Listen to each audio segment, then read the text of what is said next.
السلام علیکم ورحمۃ اللہ وبرکاتہ۔ بسم اللہ الرحمن الرحیم۔ انٹرسٹنگ سٹوری چینل کے معزز ناظرین، جیسے کہ آپ کو معلوم ہے کہ ہم نے نیو ناول شروع کیا ہے، مسلمان عاشق اور معشوق عیسائی لڑکی۔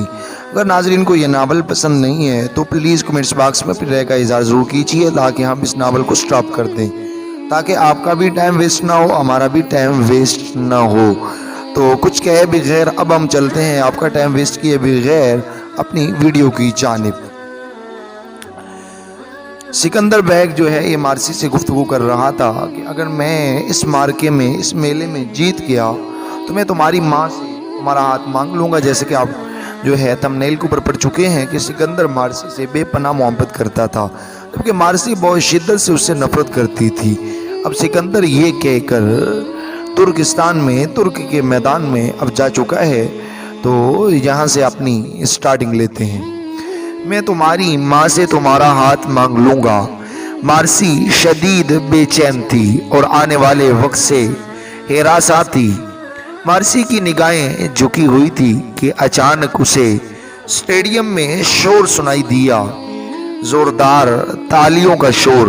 مارسی نے چونک کر میدان میں دیکھا تو مارے حیرت کے اپنی نشست پر اچھل کر رہ گئی۔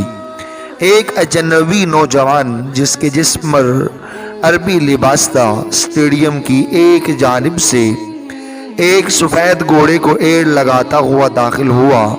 نوجوان کے خد و خال بھی حجازی تھے۔ اس کے نیچے ترکی نسل کا بہترین گھوڑا تھا اور اس کے دائنے ہاتھ میں ایک بھاری اور چمکدار شمشیر تھی۔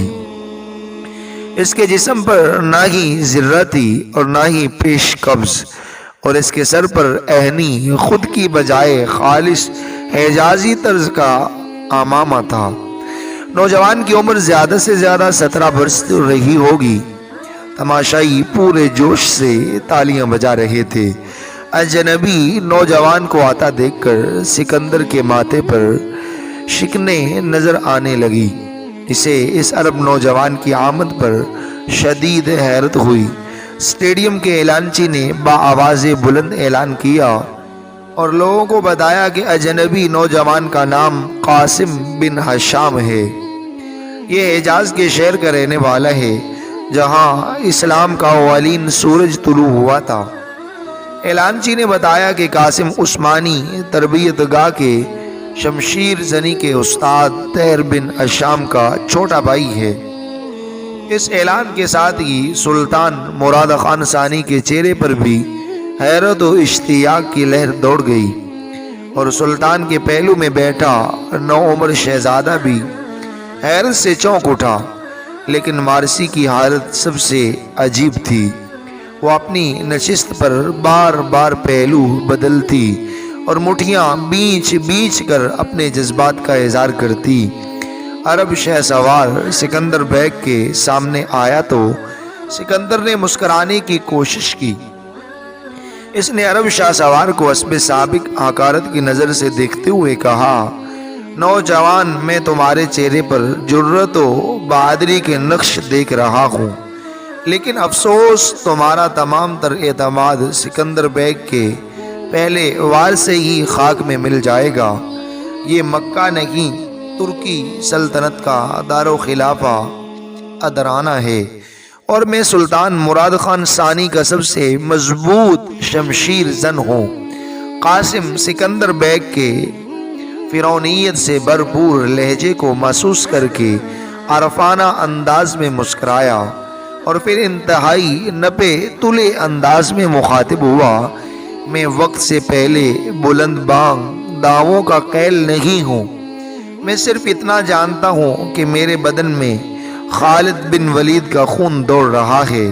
میری شدید خواہش ہے کہ میں آج ایک ترک شہزادے کو حجازی شمشیر کا لوہا دکھا سکوں۔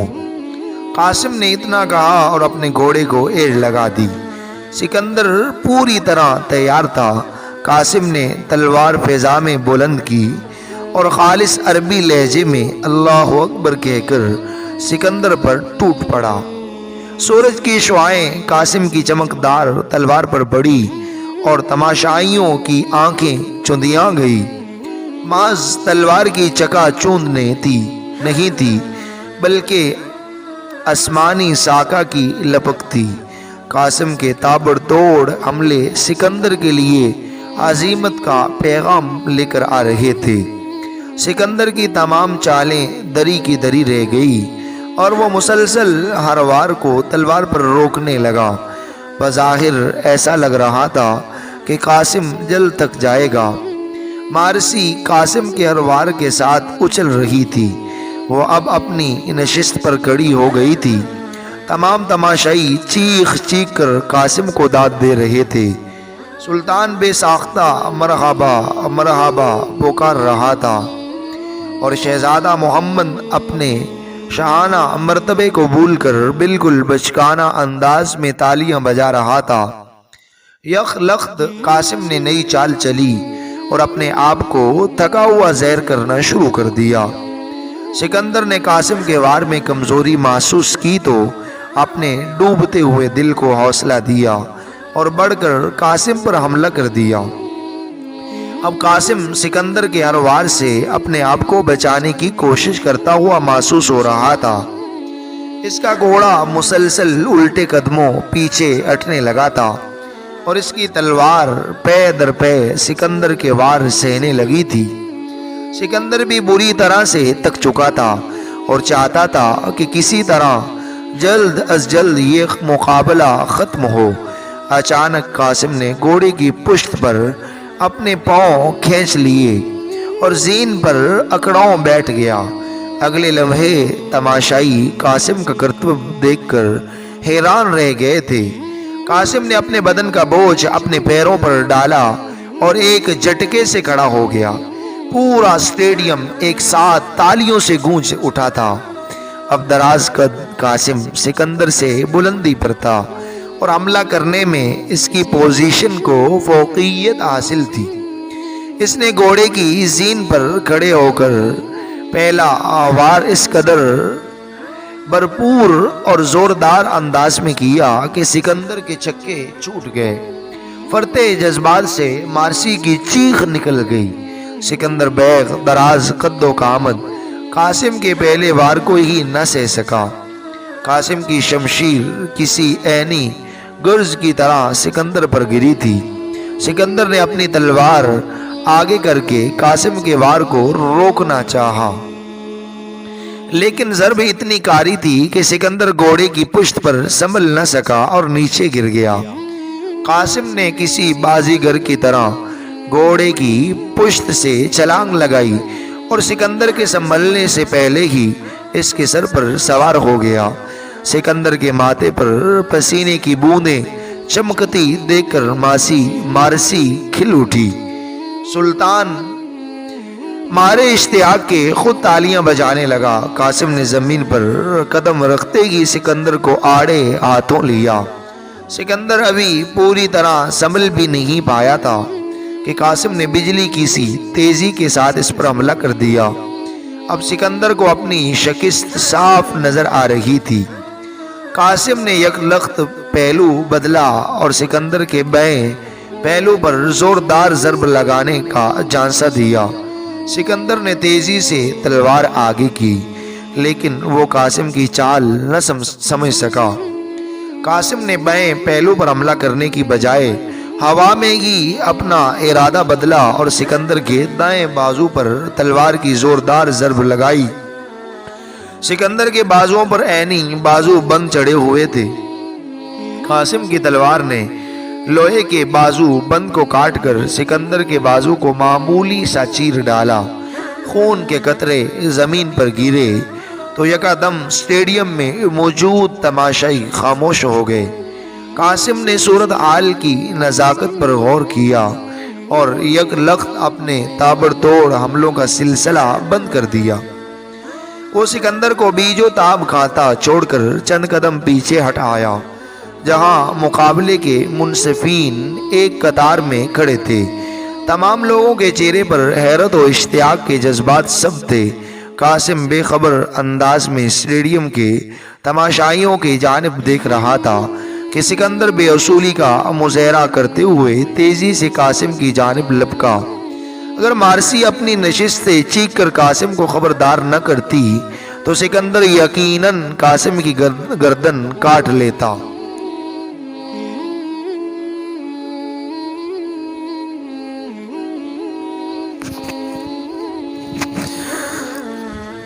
اگر مارسی اپنی نشست سے چیخ کر قاسم کو خبردار نہ کرتی تو سکندر یقیناً قاسم کی گردن کاٹ لیتا۔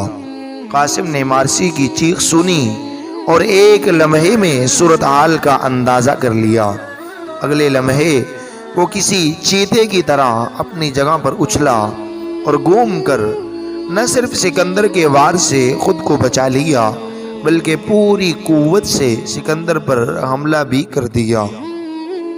تلواروں کی چن چن انتہائی سرعت کے ساتھ سنائی دینے لگی اور پھر تماشائیوں نے دیکھا کہ قاسم نے ایک عجیب و غریب وار کیا جس سے سکندر کی تلوار اس کے ہاتھ سے چھوٹ گئی اور کسی 14ویں رات کے چکو چکور کی طرح پڑپڑاتی ہوئی اوپر کی طرف اڑتی چلی گئی۔ اب سکندر خالی ہاتھ تھا تو قاسم نے بھی تلوار پھینک دی اور سلطان مراد خان ثانی کی موجودگی کا خیال کیے بغیر سکندر پر عراقی فن پہلوانی کا ایک ایسا دو آزمایا کہ اسے زمین سے چند فٹ اوپر اٹھا کر بری طرح سے زمین پر پٹک دیا۔ سلطان یہ دیکھ کر یکلخت اپنی نشست سے اٹھ کھڑا ہوا اور حکم دیا کہ یہ مقابلہ بند کیا جائے۔ مقابلہ تو ویسے بھی ختم ہو چکا تھا۔ سکندر قاسم سے ذلت امیز شکست کھا کر زمین پر اوندے منہ پڑا مٹی چاٹ رہا تھا۔ مارسی نے سکندر کو اس حالت میں دیکھا تو خوشی سے پاگل ہو گئی۔ کھیلوں کے اختتام پر سلطان مراد خان ثانی نے تمام شرکاء میں انعامات تقسیم کیے اور سب کو اپنی اپنی جگہ پر خوب داد دی، لیکن جب قاسم کی باری آئی تو قاسم کو شانوں سے پکڑ کر بڑے غور سے دیکھا اور مسکراتے ہوئے پوچھا، قاسم بن ہشام، تمہاری شمشیر زنی قابل داد ہے۔ تم جیسے نوجوانوں کی سلطنت عثمانیہ کو اشد ضرورت ہے۔ عیسائیوں کا سب سے بہادر جنرل انیاڈے 1.5 لاکھ کی فوج کو لے کر ہماری سرحدوں پر پہنچ چکا ہے۔ انیاڈے کی شمشیر زنی کا مقابلہ تمہاری تلوار کر سکتی ہے۔ ہم چاہتے ہیں کہ تم ہماری تربیت یافتہ فوج ینیچری میں شامل ہو جاؤ۔ ہم تمہیں ینیچری کا 1000 سالار مقرر کرتے ہیں۔ سلطان کا یہ فیصلہ قاسم کے لیے غیر متوقع تھا۔ وہ بری طرح سر پٹا گیا۔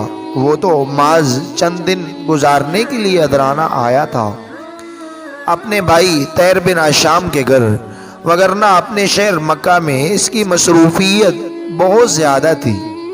بوڑھے ماں باپ کی دیکھ بھال، کھیتی باڑی اور مویشیوں کی دیکھ بھال، یہ سب کچھ سنبھالنا اکیلے قاسم کی ذمہ داری تھی۔ اس کا بڑا بھائی طیر پہلے ہی سلطان مراد خان ثانی کا ملازم تھا۔ طیر عثمانی تربیت گاہ میں شمشیر زنی کا استاد تھا۔ شمشیر زنی اور پہلوانی قاسم کے موروثی اور خاندانی کھیل تھے۔ اس کا باپ ہشام حجاز کا نامی گرامی پہلوان رہ چکا تھا۔ قاسم جہاں اپنے بھائی سے ملنے کے لیے آیا تھا، وہ ابھی کل ہی جہاں ادرانہ میں وارد ہوا تھا۔ جہاں آ کر اسے سالانہ تہوار کا علم ہوا تو وہ بہت خوش ہوا اور اپنے بھائی طیر کے ساتھ صبح جہاں اسٹیڈیم چلا آیا، اور اب یہ اچانک افتاد جو اس کے سر پر آ پڑی تھی وہ اس سے سنبھالی نہ جا رہی تھی۔ اس نے تو سکندر کو تکبر کی سزا دینے کے لیے اپنے بھائی کے مشورے سے اس مقابلے میں حصہ لیا تھا، لیکن اب سلطان اسے مستقل طور پر جہاں ادرانہ میں قیام کرنے کے لیے مجبور کر رہا تھا۔ سلطان کی بات سن کر قاسم سکتے میں آ چکا تھا۔ قاسم کو خاموش کھڑا دیکھ کر سلطان نے پھر کہا، کیا تمہیں خوشی نہیں ہوئی نوجوان؟ ابھی تم کم عمر ہو، اس لیے ہم نے تمہیں 1000 سالار بنا دیا ہے۔ لیکن اگر تم اس عہدے سے خوش نہیں ہو تو ہم تمہاری کمان میں 5000 بہترین سپاہی دینے کے لیے بھی تیار ہیں۔ اب تو جیسے قاسم گہرے خواب سے جاگ اٹھا تھا، اس نے چونک کر سلطان کی جانب دیکھا اور پھر اس قدر جھجکتے ہوئے کہنے لگا، نہیں سلطان معظم، میں کسی عہدے کے لالچ کی وجہ سے خاموش نہیں ہوں، بلکہ میری خاموشی کی وجہ میرے والدین ہیں۔ اپنے والدین اور مال مویشیوں کی دیکھ بھال کے لیے گھر پر میں اکیلا ہوں، جبکہ میرے بڑے بھائی طیر بن ہشام آپ کے معسکر میں شمشیر زنی کے استاد ہیں۔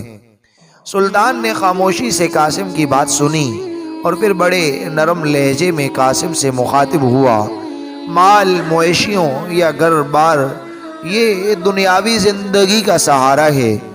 نوجوان ایک سچے مسلمان اور سپاہی کے لیے دنیاوی زندگی سے زیادہ آنے والی زندگی کی قدر و قیمت بہت زیادہ ہوتی ہے۔ تم اپنے اندر کے پائی جانے والی مہر شمشیر زنی کو مال مویشیوں اور کھیتی باڑی پر کیوں ضائع کرنا چاہتے ہو؟ جہاں تک تمہارے والدین کا تعلق ہے، ہم انہیں یہیں بلوا لیتے ہیں، ہم تمہارے بھائی طیر سے بھی بات کریں گے۔ اب قاسم کے پاس کوئی چارہ نہ تھا، اس نے خاموشی سے سر تسلیم خم کیا۔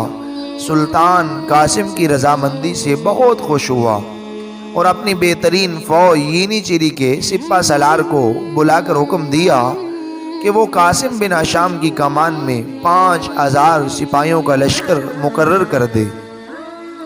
قاسم کو حیرت ہوئی کہ سلطان نے محض اس کی شمشیر زنی کو دیکھ کر اتنا بڑا فیصلہ صادر کر دیا ہے، لیکن اس کے ساتھ وہ خوش بھی تھا۔ اس طرح وہ اپنی من پسند اور جنگجویانہ زندگی کا لطف اٹھا سکتا تھا۔